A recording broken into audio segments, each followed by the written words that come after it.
They're here today, but they're thinking about tomorrow.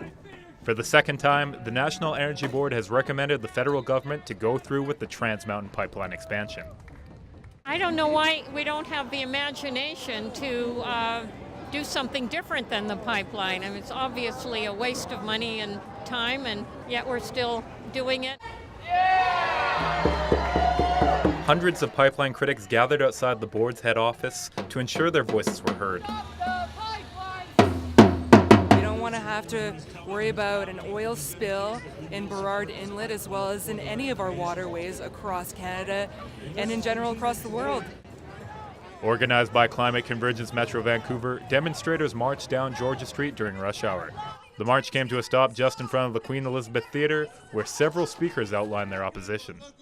No means no! All right, there we go. But not everyone was dismayed by the recommendation.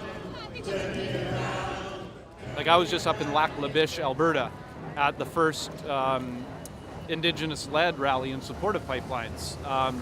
And communities up there, they depend on oil revenue for their economy and to lift them out of poverty.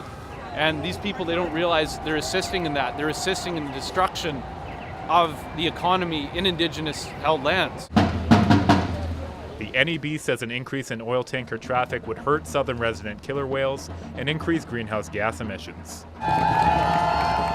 Despite the effects, the board says the project is in the nation's best interests. However, those interests aren't the same for everyone. I have 4 children. I hope to have some grandchildren someday, and with this kind of leadership, it doesn't look very promising. The NEB report would impose 156 conditions if the project is approved, along with 16 new recommendations. Josh Kilner in Vancouver for BCIT Magazine. Chorus!